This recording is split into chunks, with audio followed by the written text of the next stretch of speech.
apologize for that. I thought I knew how to do this, and I'm. Hold on. Okay, maybe I did it now. Maybe I did it. But I also need to try and share the link with you guys. So we're going to get going right now. I think what we want to do, just for people who are, once we're going to start recording the podcast, so the one good thing is everybody's going to get that. I don't have any problems with. So we're going to put the podcast out right afterwards. And I think it'll be interesting to just sort of game out like the scenarios now. This is going to be more than anything because, you know, it's just like a done deal now, you know. It's there's no question. It's all just about when and how. Let's okay, we are live on YouTube. Now all I have to do is get you guys the link. It's all right, we are going on YouTube. Okay. And once you have that, shoot it. As soon as throw it in the chat, and I'm going to send it to a friend. I can do that. Yes, I will put it on the link. And if anybody's pissed off about this, I'll refund you. That's fine. I get it. That's super annoying. Super annoying. Josh, who actually put the Discord together? Answer. I'm not ever going to get into that. All I'll say is we got a lot of tech savvy people in this house, and the better we cooperate, the better this is going to be. Oh, I like laughing. That's funny. Wow, look at the reactions from that. That's very, very good. Well, here, while you want to get the was that a reference to what Frost said? Yeah, the soon-to-be former head coach. Do you want to post this and I'll intro the pod? Yeah, yes. Okay, shareable link. I got it. Oh, yes. All right, hold on. I am putting it in the chat right now. Next time we do this, I swear to God, I'm going to have Johnny come into the room and record you. Dude, he doesn't know anything more than me. Oh. No, I know. He needs to record you figuring it out, and then we can streamline it. I lose my friggin' mind. All right, putting it in the put it out everywhere to anyone who we. There we go. I put it in the chat. Anybody who needs it, I'm going to put it up in the. Okay. All right. Is there anywhere else we can put that out? Is there any members, anybody else who can't get in, who's talking to us on Twitter or anything? Can you give that to them? I am going to, yeah. Okay, cool. All right. Jeez, that was easy. All right, we're ready to go at 11:18. Link works. Brandon, you're the freaking man. That's the happiest anything's happened today. All right, we're going to figure the rest of it out, but now you guys are all covered on YouTube. You can chat in there, too. We can pull up the chat and watch that and get comments that way. All right, cool. All right, Josh, are you ready to go? Or are you? I'm ready to go. Do that? All right, I'm going to start. Yep. You open the podcast. I'm too disheveled. Is that all right? Yeah. All right. Starting recording the podcast in 3, 2, 1. Welcome into the I-80 Club. It is the Saturday night after dark because it is literally after dark because it is now light out. It is Sunday morning. Josh Peterson and Jack Mitchell with you here on the I-80 Club. Lot of I don't even know what to say about how we got this thing started today. We appreciate all of the patrons who are joining us this morning. If you would love to join us live as we do this, whether it is in Discord or on the private YouTube links, you can become a patron today for only $3 or $5 at patreon.com/I80 Club. We usually do this 2 times on Saturdays, once in the morning, once at night when the night games are going on. And now with Monday Night Football here tomorrow, we'll start doing that. But because of extenuating circumstances, we are here on this Sunday late morning right before the NFL games get going. Jack, hello, how are you? Well, I've been better. I've been better. I mean, the last 20 minutes has been stressful getting this set up and going quickly, and I'm so excited about all the people here, and I feel bad because we had some technical difficulties. But you're listening on the pod now, those of you on the pod, so you have no idea that any of that happened. And you know what, Josh? I felt different after last night. You know what I felt? I mean, and you can even go back to my tweet when Nebraska had them on 4th down, right, and had a chance to win the game. And I said something on Twitter, something akin to, I hope they make this play. I want to celebrate this win. And if you wonder why that would necessitate celebrating, it's because I feel like we're avoiding a dystopian hellscape of a football season, or at least pushing it off a little bit. And there were so many crazy losses. And then, of course, it didn't happen. And what you really knew was going to happen eventually happened. And I did not – I walked away from that game last night differently than I did, with a different type of feeling than I have in any of the frustrating losses in the Scott Frost era, really over the last 2 years. And it was a sense of, I don't know how to explain this, but it was a sense of almost like relief that I feel like there isn't at least an open question anymore. And that in the end, it is a sad thing. It is, But just honestly, Josh, the fact that it was made clear to, I guess, not everybody, and maybe there's some of you who still think, right, there's still, you still maybe don't, you still wait and see with this whole thing, which they might. But for me, there was just okay, good. It's not a close debate anymore, which was to me always the worst scenario for the program.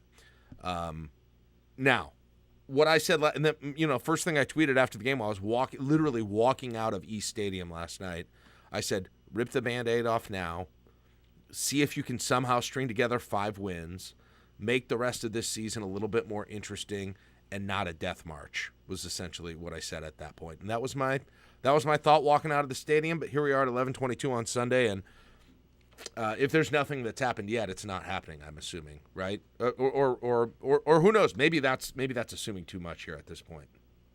Yeah, that's kind of where I'm at, Jack. It's 11:23 for those listening at a later date. And like you said, nothing has happened just yet. I don't think I'm expecting anything to happen at this point either. Now, I could be wrong. I also didn't think that we'd be discussing an in-season firing at any point this year. So I obviously could be wrong. It's interesting. And we were trading messages last night as I was walking out of Memorial Stadium. I almost was expecting to be working today, right? And I think you kind of were too. And sometimes I wonder, John had a theory of why this last week turned into what it did, and it was just like the hive mind, if you will, of the media, where maybe one person has the kernel of an idea and it just kind of takes off from there. And I wonder if I had a bit of hive mind last night, but just talking to some of my sources, I don't really think that it was totally hive mind, but I also, in hindsight now, about 12 hours later, I wonder if that was the emotions of the moment, and now you sleep on it. You have, under 3 weeks. You have 20 days now until October 1st. You have one game before that, which might be like pretty good thing that it's not last year's schedule. Remember last year, what did they open up with? 8 straight games, I think, before their first bye week? Yeah. They're going to open up with 4. And so technically, they only have one more game actually before 12:01 a.m. on October 1st. So I wonder if sleeping on it, if it kind of gave people that clarity. That said, again, would I be surprised if we logged off today and we got an email? No, I would not. Would I be surprised if I went into work tomorrow and we got an email? No, I would not be surprised. Like I haven't heard anything. I haven't had a source or anything. But I felt enough. I felt like going into it that if it happened last night, I should say, if they lost last night, I kind of thought it would. I thought it would happen. I did. Mm-hmm. And I guess the timing is starting to make me question that assumption about it, that thought about it. I do think that in order to do that, you would have essentially probably had to have a booster or group of boosters who are saying, we want you to do this now, and we can make that financially feasible for you to do this now. I think that's the big if in that thing. I kind of thought maybe that had happened. Maybe it hadn't, or maybe Trev is still saying let's wait, but what do you? The one clear obvious, the only clear obvious thing there is about this whole thing and how and when you do it is the obvious financial one, waiting past October 1st. Okay, yeah, that we can all agree to. You understand why there is at least a thought that that's what you want, why you would want to do it. In terms of every other factor out there, Josh, like I don't know, is there, would there be a blowback if he made the decision now and made it and we got an email after we got off the air? Would there be something that's not even necessarily about the whole kind of, people still love Frost and they don't like he's fired or they wanted to get him more of a chance? Is there something kind of about being fair to the assistant coaches or something that's a part of that decision? Like, what all is even considered there? Yeah, I don't know. You said something. You said something there that John and I discussed a lot last week, and I think you and I might have even gotten into it yesterday. Like, if you fire him before October 1st, it's an emotion decision, and I know a week ago I would have said, man, if Trev does that, he's going to have to answer a lot of questions of why did you throw away the season, and look, he still would if you fire a guy before the buyout goes down, when essentially you could have made the exact same decision, 10 months earlier. Mm-hmm. I would still be pretty frustrated by that because it's punting on 2022. The follow-up would be like, and Josh asked a question in the chat, like, why does firing him or what does firing him before October 1st solve? Like, this is a moment, I think, where you say, we will not stand for this. And I think that last night was that for me. And look, I think everybody obviously in here knows that I've been saying that they should get rid of him for a while. But I never really thought, coming into the year, I didn't think that I would say that during the season. And a week ago, I didn't think I would say it before October 1st. But last night, and just how toxic this stuff is getting, and it's not a healthy place. And look, do I think that if they fire him, they could win the division? Absolutely not. I mean, the defense, of all the problems to have, like the drama is a problem, definitely. But the defense is going to hold back any sort of goals. But maybe you take the pressure off these players. You take the pressure off of these guys where they don't have to think about it anymore. And does being a freer football player mean you can win games? Like, maybe. I mean, I would hope so. Doesn't mean you can go to a bowl. I don't know, but it's obvious. Like, here's the thing. We know where this is going. And so the sooner it's over, I think the healthier that this program can be, and everybody can just kind of turn the page. It's just he's a literal dead man walking right now, and everybody knows it. Yeah. Well, he's figurative dead man walking, but I get your point. Thank you. Yeah. I mean, we're all dying, right? Slowly. I guess so. And even like me, and then I bring, like I always do in this podcast on the Discord, I bring my own selfishness as a fan into this thing. Josh, I'm not ready to be disinterested in an entire football season yet. Now, I'm not still hanging on to the hopes I had at the beginning of this season, but I'm also not ready to be completely disinterested in the rest of all of the games. Like, oh boy, this is a slog. The end of the Mike Riley era, right? The end of the Bill Callahan era, with them still there on the sidelines. Like, it's a little bit intriguing to me to see what would happen, and at least have a glimmer of hope that change would trigger something different in the rest of the season.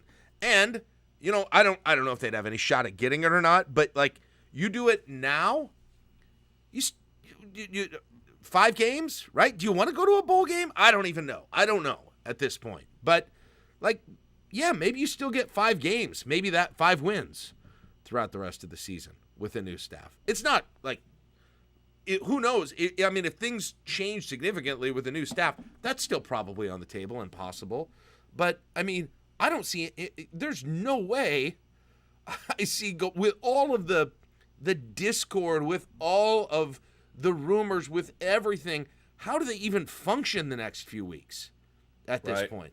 Other than closing up everything around them, and it's already starting, other than closing up everything around them and going full me against the world, survival, all of this thing as well. But I don't think that's going to work against Oklahoma either. No, and I can't imagine the quotes that came out of last night really made you, I saw some of the quote tweets you had this morning, like that's the type of stuff you need to move on from, right? As soon as possible. Like that type of, it's obvious that it's not healthy. And so, I mean, to go back to the question Josh asked, and I think everyone's asking, like, okay, fine, I understand that. But can't they wait 3 more weeks? And can't they wait 20 more days? Can't you wait through 1 more game? That's a good point. It's a good point. And it's $7 million. If you have access to the $7.5 million, and actually, I've got the chatters now on YouTube, which I think we posted the link on Twitter. So I think there's probably lots of non-members in here, but that's fine. But he says put $7.5 million into the next staff, not into paying this staff to keep coaching. Goodness, can I say it? That's a lot. I mean, I don't know what we're talking about for the next salary, but that's not far from a year, right? A year of salary of the next coach, right? Yeah. I mean, it's definitely in that range, and certainly when you're talking about the coaching staff, that you're definitely in that range. You're talking about a lot of a lot of assistance. And by the way, it's not an insignificant amount of money in terms of putting a staff together for 1 year. And if you're going to do something like, I don't know what people are going to, when we get into talking about who the next coach could be, if you're going to try and pull a Lane Kiffin, let's say, from Ole Miss, what you're going to do that with is a astronomical salary, right? Yeah. That's how you do something like that, or some of the other names that are out there, and $7.5 million isn't insignificant. So I don't know, guys, and I'm not saying it was, I had just got a sense from talking to people that they might pull the trigger earlier than later. And this wasn't a source that said they are going to pull the trigger if they lose. That's not what I'm saying. And I think you had that too, Josh. And so I think all of you are making great points that why not just wait? What harm does it do to wait? I just thought there was a non-zero possibility that they wouldn't wait. What do you for think? Better or worse? Let me read a couple of comments. Oliver and let's see, Brendan, they're kind of along the same lines. Oliver says, there's also the argument that if Trev has made up his mind to fire Frost, what happens if he wins next week? You avoid the Frost supporters firing up the excuse train if you don't give him another chance at his job. And Brendan, along those lines, but with a lesser example, what if he wins versus Indiana, though? Yeah, and I guess those are that.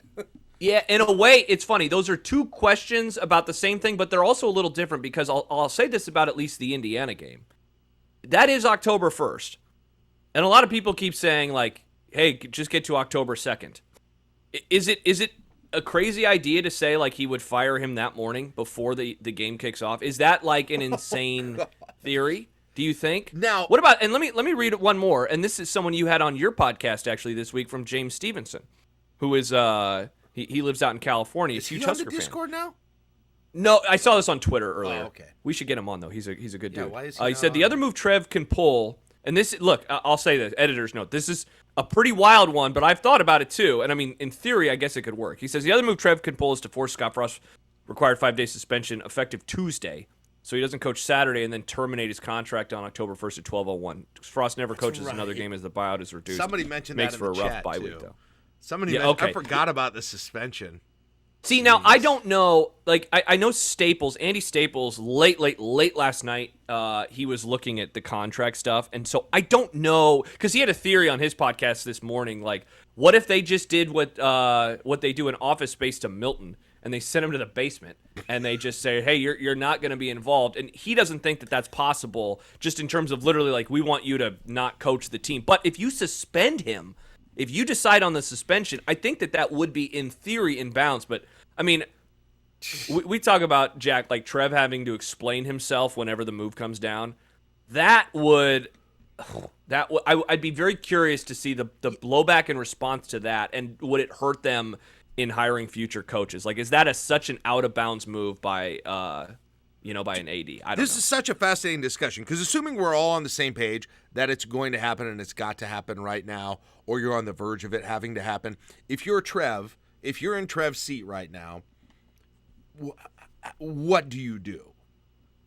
And I don't know the answer. I know personally, and I obviously don't think about money as much. Sure. But I personally would still... Hey, and they're about to get a boatload from the Big Ten deal, so I really like think that we can kind of all... I'd like him to get it done now. I think that's best for the program. I think that's best for the fans. I think that's best for this getting incredibly ugly and nasty down the stretch. And I think also, the other thing, and I texted you this, Josh, last night, I think the other thing you could do to try and save a little face PR-wise is say, hey, we know, Scott Frost is an alum. We don't want to, short him or anything like that, and like sort of take credit for paying him the full buyout at that point and make that some kind of a PR win. That's still what I want and what I think I can do, but I can completely understand why when you're talking about that much money, that's not feasible, that's not reasonable at this point. So say it's not, I don't have an answer, Josh. If you're not going to do that, what you do, because you obviously can't wait till the end of Oklahoma. I guess we can do this thing. Maybe the best idea is this suspension thing, and do that. Again, it's a pretty crazy theory, though, right? But because like I'm just saying, if you're going to after Indiana, Can you say you're gonna? Indiana was trailing Idaho last night, so I get it. We can all ha. Nebraska can't beat anyone, but who knows? with an Indiana, it's not that crazy to say, okay, Nebraska somehow wins that game and the team rallies around Frost. You can't do it then, right? Can you? Or maybe you can. I mean, can you fire him after a win in the middle of the season? Well, let me say this. Frank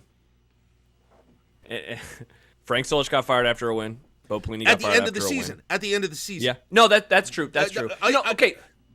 What if anybody can remember, I'd love to get a reminder. What happened with Ed Orgeron last year? Because if I remember right, Jack, there were lots of rumors about him, and it came out that like he was going to get fired, but it was going to be at the end of the season. Like the school announced it. It was early. It was like 3-4 weeks in. Yeah. So would that be something that they would consider doing? That's interesting. You know, and again, it just, I don't think that's healthy though. And I know that this leads into this discussion that people hate, and that's like rooting for your team to win or lose. If you do or don't like the head coach, but if they announce that and then look, I don't think they're going to go on a hot streak, but the PR of that does, in theory look strange. And that's why you're right. Like I think that they could absolutely lose to Indiana. I don't know if I would pick it today. Indiana also beat Illinois. Duke beat Northwestern. Like Nebraska, we might just have to face it that Nebraska's a 1-11, 2-10 football team this year. That could be. So maybe I think every loss is on the table. But when you're thinking about this, you've got to factor in the chance that they win that game too. Absolutely. When you're and so how does that affect Trev? What does he decide to do? Yeah, I think Frost is a different situation than Orgeron, because I think if he would, you can't not think about that scenario where if you would do that and say you finish out the year and then he somehow musters 5 wins, right?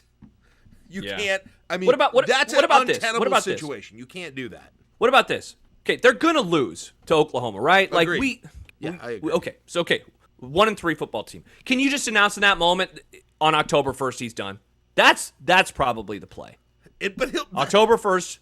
We'll let him coach one more game at home or not. We'll let Frost decide, and then he's done. That might be it. And Josh says a win over Indiana should not be the job saver. That's obviously that may be it. Then well. If a win moves them to 2-3, like, congrats on beating Indiana. Like that's just no. Yeah, Brendan, you don't think it'll hold up in court, like announcing it beforehand? He's saying that he thinks Frostside would challenge it on the contract and said, well, the decision was made beforehand. Oh, well. I guess didn't just. I think that's what he's saying. If I announce it on October 1st. Do you think they would announce it before the game? Like, is that not the night game? The night game versus Indiana. Is that a weird thing to do, to announce it beforehand? To announce it that he's fired the day a game happens? Do I think that's weird? Yes. Yeah, it's obviously weird. There's not a good. He's trying to talk this out so it sounds like the least there's not frustrating a great thing for all parties. Yeah, there's not. There's not a great answer at all. Yeah. But the other problem too, more thing on this with the Indiana game is they play on Friday the next week, so that I don't know how much does that matter. And there's so an it's off like week you fire him, and there's an off week between Nebraska and Indiana. God, that October for that time, all that timing could not be worse for making this decision. Well, Jack, you know what? And I remember this week. And let me pull it up real fast. So the original schedule for Nebraska, and I found this because I was looking at our old poll that we do for the show for what you think Nebraska's record is going to be. So a lot of people, including listener Jet, he reached out and said, why the October 1st date? What is so important about it? Nebraska's original schedule, Jack, had them playing on these dates. Northwestern, August 27th, North Dakota, September 3rd, Georgia Southern, September 10th, so still normal, Oklahoma, September 17th, Rutgers, September 24th, Indiana, October 1st, and then a bye. That's why October 1st is what it is. But they changed the schedule, so that was last November. I don't know when they changed it exactly, but that was the schedule. When we did our next poll question in April, the schedule had changed. The Rutgers game was moved from September 24th to a Friday night in October. There were suddenly now only 5 games played before October 1st, and then they moved some other stuff around too. Okay. So you know how people are like, oh man, the Big Ten screws Nebraska.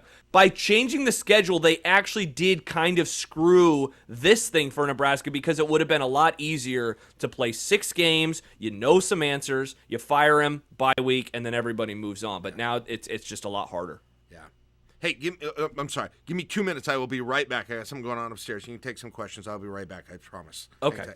Sorry. Stu Manji says it doesn't really matter what happens the next 2 games. No one outside of Nebraska would question the decision to let Frost go on October 1st or 2nd, regardless of what happens versus OU or Indiana. I agree. I mean, this is not going to be a Frank Solich, Bo Pelini type situation where people are like, how could you let that guy go? I mean, he's 16-31. He's going to lose, obviously, this week. And that means he will have lost twice as many more games as he has won. And so I guess no matter what happens on the 1st or the 2nd, even if they win versus Indiana and he's still the head coach, or if they fire him the morning of, I think it's going to be well understood. Like everything that I have read or listened to, and granted, it's not that much just yet because it was such a late night for me, but every national thing that I have taken in so far is like, it's obviously going to happen, and then the question is like, should they do it now, or should they just wait 3 weeks? And the consensus seems to be like, hey, you've already come this far, and I know Josh said something about it earlier too in the chat, like, it's a matter of days. And that's true. It is now just a matter of days. It's so far, up to the end of this thing. It's not months away. There are just a few days. But man, that schedule change, it is just something that kind of screwed things up. Oliver says, I think it would look incredibly shady to the outside world to suspend him and then fire him. Yeah, and that's, look, I think a lot of people would probably understand it, and I definitely think that there would be a lot of jokes made. And I think that people would be like, I think there'd be a certain subset of the college football internet that would really laugh. I don't know how coaches would view it, though.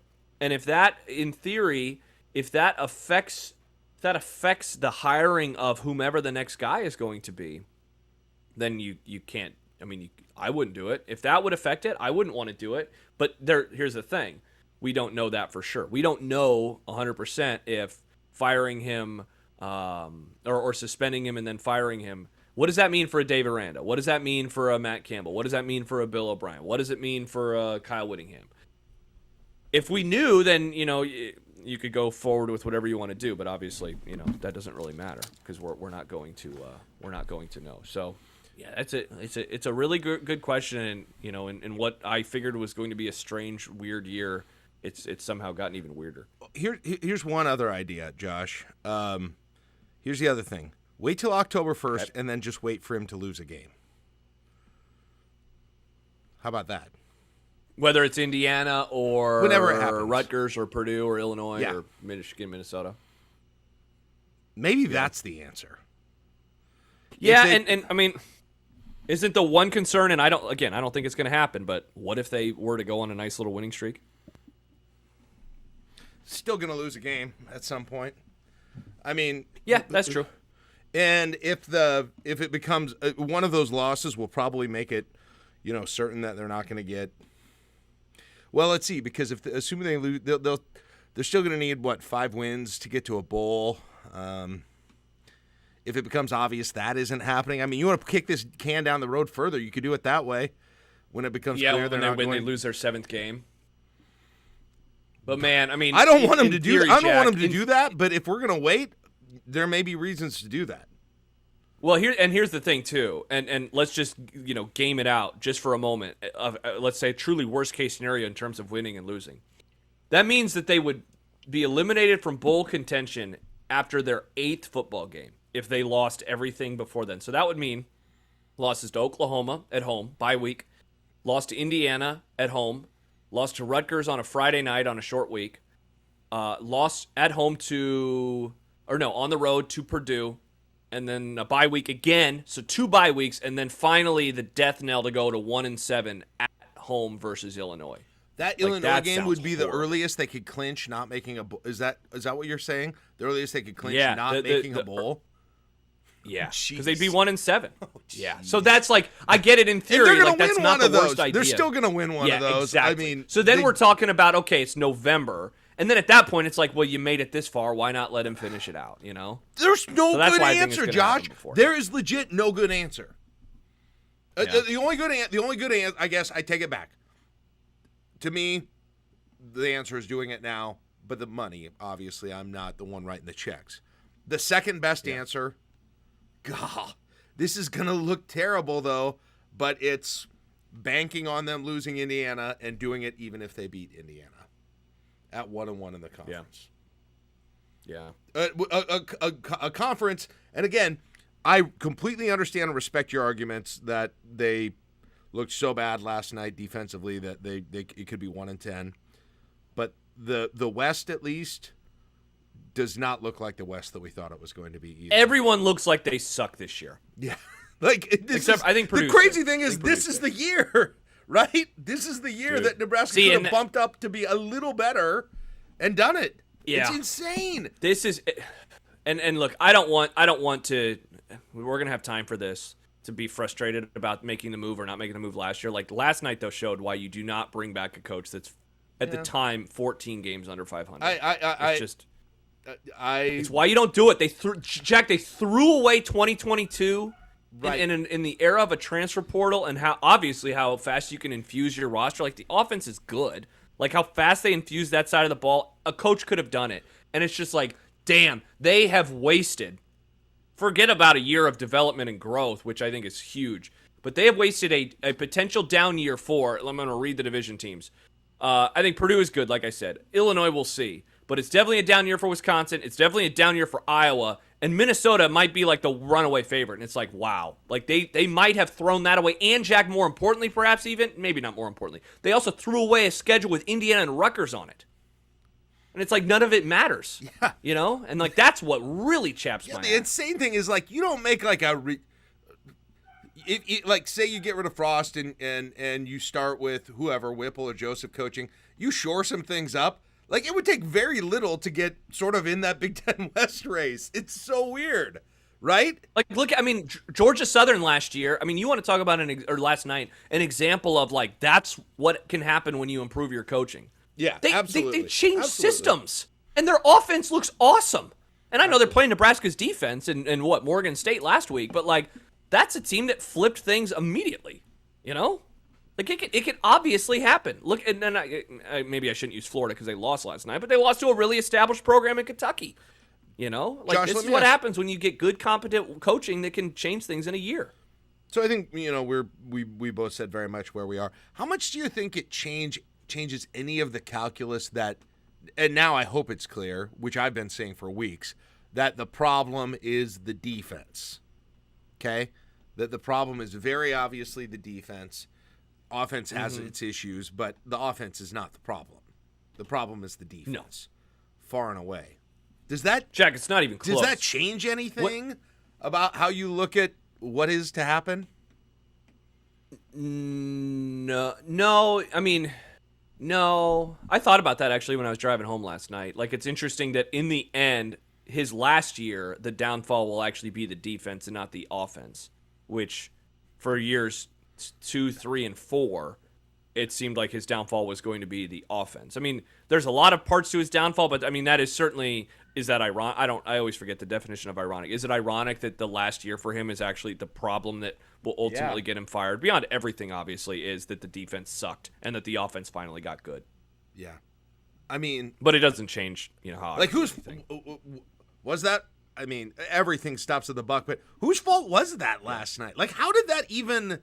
It was unthinkable how bad they were last night. Like, unthinkable that a team that was a triple option team months ago comes into Memorial Stadium and hangs the third best opponent performance, or fourth best opponent performance of all time, when they're a second game into this brand new air raid system from triple option. Yeah, with a transfer from Buffalo, who we saw last year as a quarterback.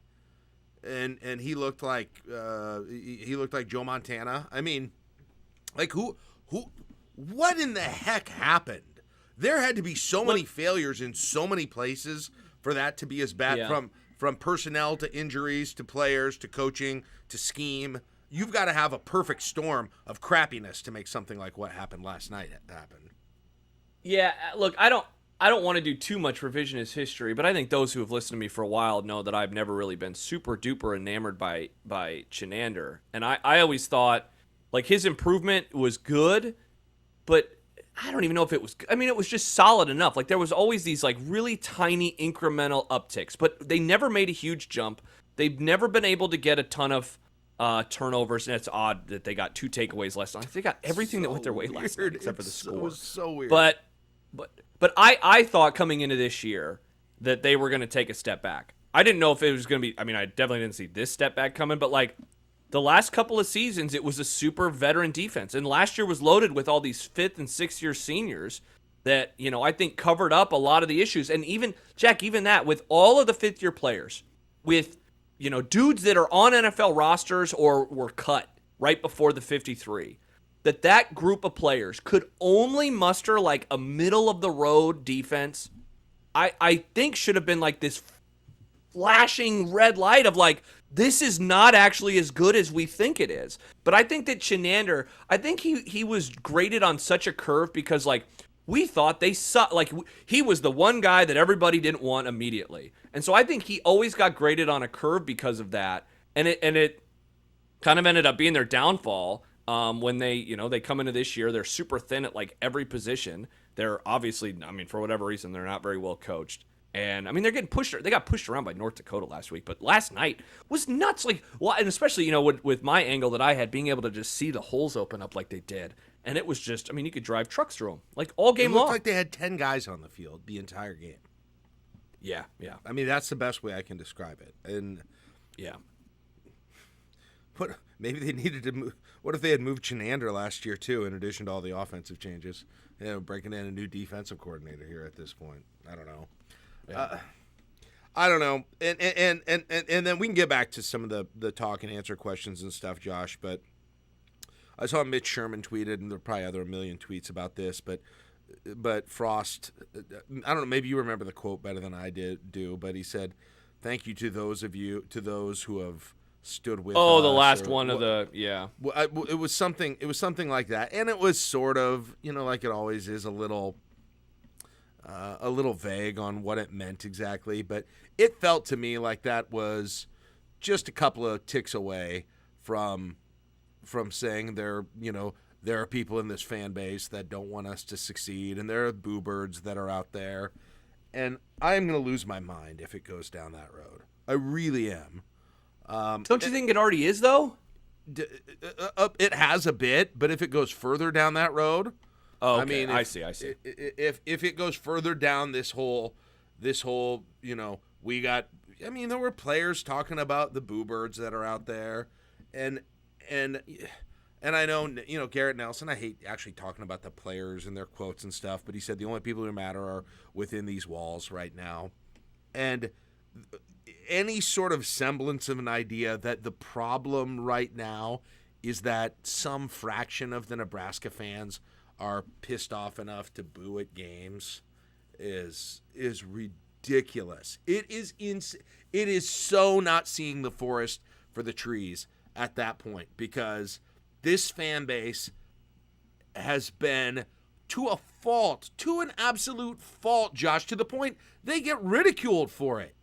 Loyal, continuing the sellout streak. The end of last year, buying up the tickets and going to the games last year, and continuing to be there. I get it. Sending $10K to Ireland. Sending $10K to Ireland. They are loyal and passionate and supportive unconditionally to a point where they get mocked. So hold your whining about not being supported by a portion of the fan base. That makes me infuriated. It makes me so mad. Well, yeah, plus, like you said, I mean, they're still showing up.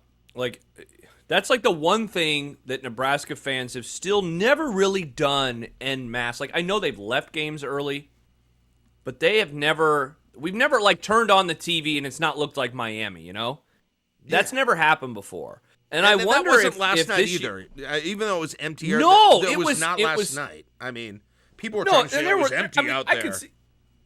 I could see empty seats from my vantage point, but people left as the game went on, and they were obviously frustrated. But for a program, I don't remember who it was. Somebody upstairs said that. Like, I just can't believe it. That this is that they continue to support like this, and yeah, it like kind of comes to the detriment. Like that's. You don't want that type of embarrassing stuff where you turn on the TV on a Sunday and Memorial Stadium, looks like it's dead. And so, yeah, like, look, booing, I can't imagine it's fun to be on the field when you get booed. It has to suck. I wouldn't like it.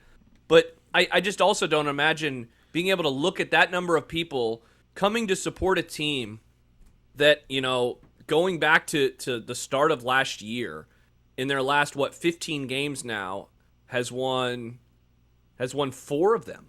How do you? They're 4-11 in the last 15 games, and the stadium is still like 90 whatever % full. If the booing is your takeaway about or that's the one thing that you're going to comment on about the fans right now and talk about it, then you need some serious perspective on what this fan base has done, how unique it is, what a strength it is for this state, and just how unprecedentedly and unreasonably loyal that they've been to this program since it has been down at their own detriment. They leave that stadium every night with white-hot pain from the groin kick that they got. And yet there I was. There are a whole bunch of other people were there. You guys hear me talking about it every week, still trying every Josh, I freaking contort myself.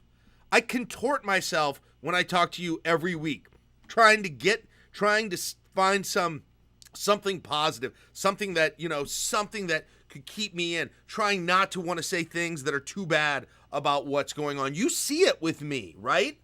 Yeah. And to the point you did it where, yesterday. To the point where at the end of last year I was doing it. And now I look like an idiot now. Okay? At the end of last year that was driving me in part. And now I look like an idiot. So do you know how much it annoys me now? And now I hear the other side of it. This thought that, we know there are a lot of people out there that aren't supporting us. Oh, freaking! You don't have any idea. No. You want to go down Bo's Road on that? Go for it, because But Frost knows better than that, and he's starting to. The players are starting to pick up on that before, and that is a toxic way to end this season, Josh. I'll tell you what. Right now, that is toxic. And here's the thing that we can go back to, and that's how much does it come down from the head coach. He hasn't. I don't remember the last time he's done it, but he's brought up Central Florida in 1997. He's brought up 96. He's brought that stuff up many, many times, and I just yeah, I always drove me nuts then. That was always something. I know, no, and that was the always point I'm trying to make is like, I just wonder how much of that stuff's coming from him. How much?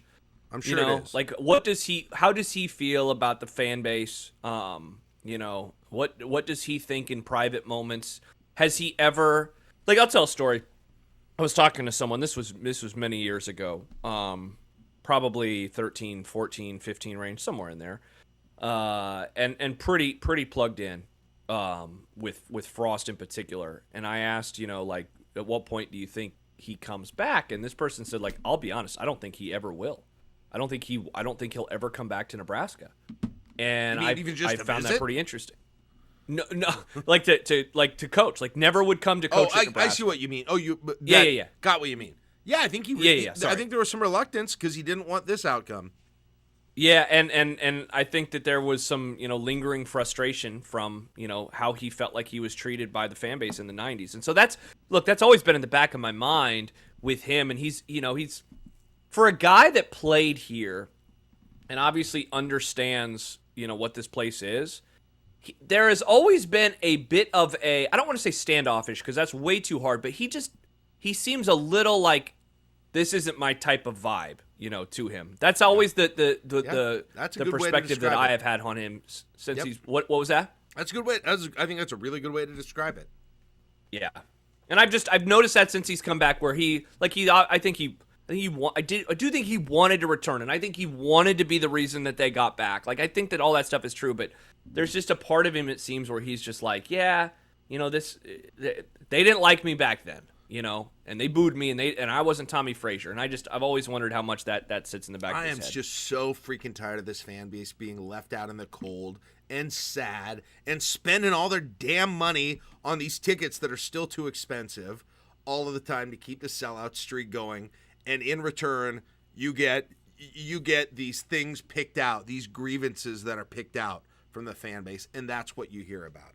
I'm so sick of that because it is not the reality. It is, and they're man, Josh, They are owed. This fan base is owed. If there were justice in this world, or for the equity that they put into this program, they are owed more than any fan base right now in college football, without a doubt. Without a doubt, at this point, in terms of the rent payments that they've made to this program for the last 20 years, and it frustrates me so much when that's the go-to comment and mentality that's instilled in the team. And that's, frankly, that's why I've said it before, but that is why I felt like I did about Bo at the end. And I did. But it feels like it's even worse coming from Frost. Well, yeah, because he, even though it's not as bad, better, it's right? not as explicit, but no, literally. Dan says on YouTube, dude, I was in Denver last week and went to a Husker bar full of Husker fans. Every TV flips to the game. Husker fight song after every score, and this is the product we get. Fans are better. It's not only the product you get, you also get to point out that, well, not everybody's like that. Well, there are some people who are real jerks to us. Whoever the next coach is, make sure that is completely out of their system.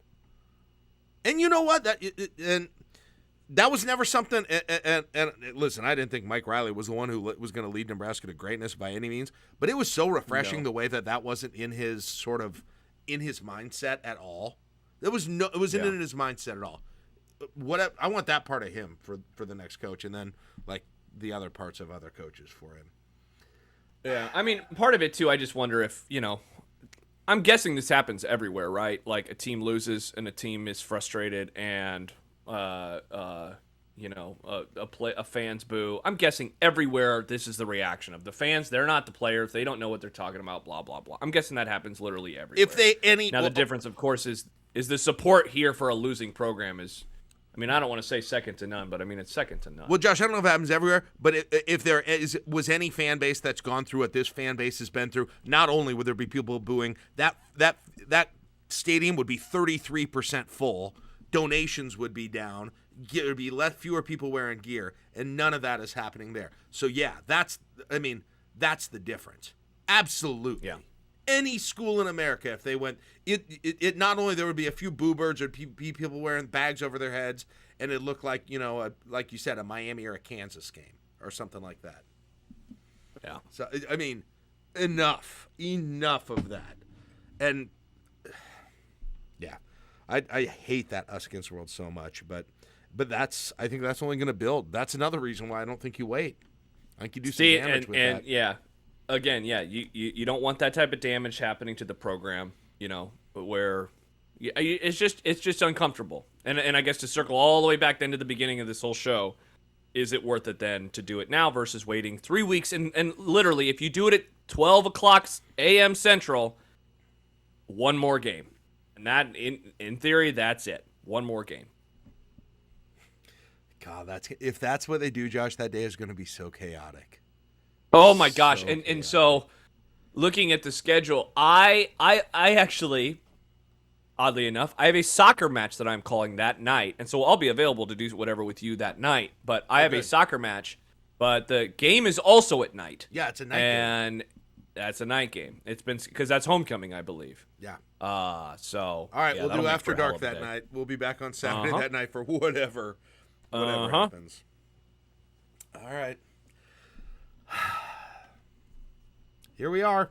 Good times. Oh, we didn't even talk about the fun thing. Well, plenty of time to do this, but who's your top choice right now? Who's your top choice for the next guy? God, somebody asked me that earlier, and I didn't have. That's what everybody wants to talk about. I know. Here's my plan. I'm going to put together my list tonight. I think my number one though is Dave Aranda. I think. Ooh, I don't even think he's it's either him or Kyle Whittingham. Whittingham's one for me. But he's getting older, and I don't think he will come. But he was my number one when they hired Riley. I wanted Frost, but he was my number one when they hired Riley. Whittingham was. I wanted Whittingham or Gary Patterson at the time. Now I did see Gary Patterson stand on the Texas sideline yesterday. So he's involved. I don't know if I'd want him anymore. I mean, maybe not anymore. Maybe he's not 62. Anymore. The game, I don't know, and maybe. I don't want to sound like ageist. He just seems a little too curmudgeon-y and maybe not embracing the new realities of college football for me. So I'd like someone who is going to embrace the new realities of college football. Well, I see Bill O'Brien's name is popping up in the chat. That's someone I've kind of, because you remember last year, he was like the topic du jour for a few weeks, especially after the Purdue loss. I've kind of come around on it. I guess I can't get the Houston situation out of my head, but I probably need to, because what he did at Penn State was pretty insane. And he's also a really good recruiter. And he's also coached under Nick Saban, and so that's always a solid in my book. I don't know. That one would feel like a to me. That would feel like a meh to me. It'd be so interesting. Like how much would the Houston situation just kind of hang over all of that? We'll obviously have plenty of shows on actually debating these, but let's just go through every name that we've real quick that we've just heard or is obviously people will bring up. Matt Campbell obviously will come up. Yep. Right. You mentioned Aranda. You mentioned Bill O'Brien. You're gonna have obviously you're gonna have the Urban Meyer stuff. Whittingham is a fifth one. One that I've heard, Matt Rule with the Panthers. Leipold. Who? Matt Rule with the Panthers. Oh, see, and he's another one like Bill O'Brien, where I kind of have to ignore the Carolina Panthers part of it versus what he did at Temple and what he did at Baylor. So I do need to get that out of my head. Leipold, Matt he's Rule. Been a freaking train wreck, dude. Okay, that's 7.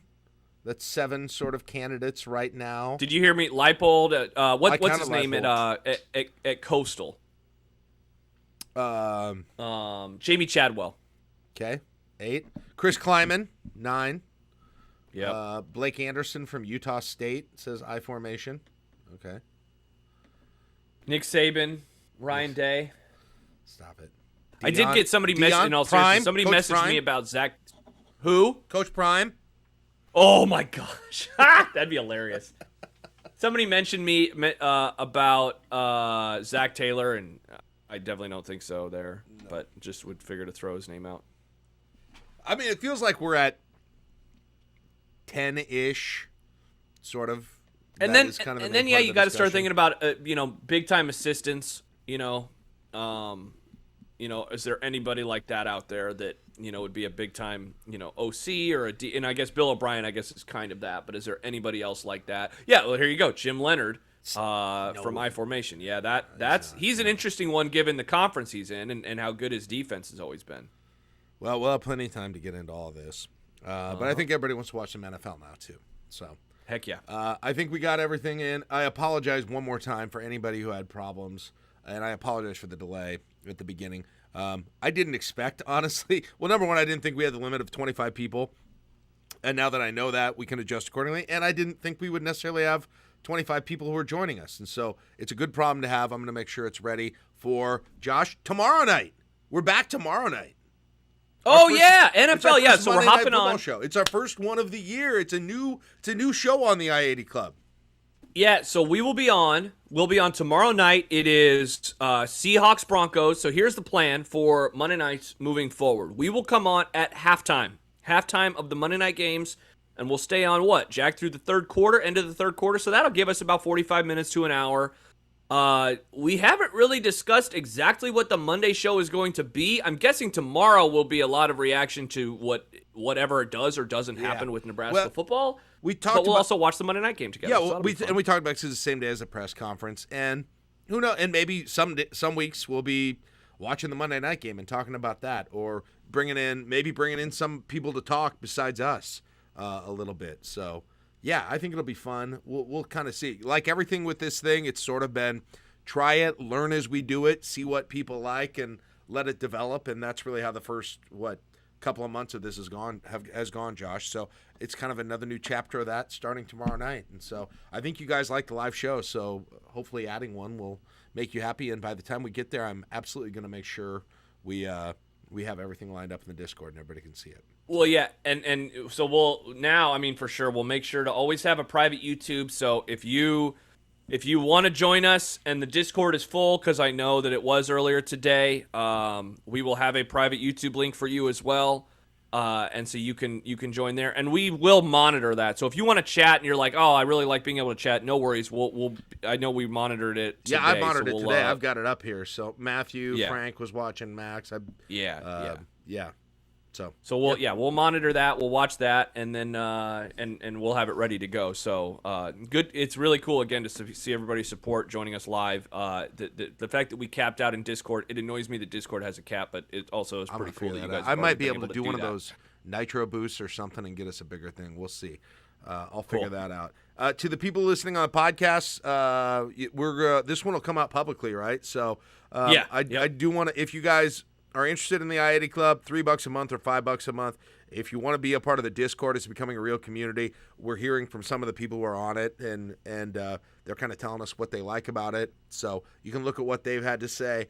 Or if you just are happy that we're doing podcasts and you're just going to be a podcast listener and you want them earlier and you just want to support us doing the podcast because we can't do them without a little bit of support for a variety of things, and you just want to be a kind of a podcast listener, that'd be cool too. So glad if you would do that.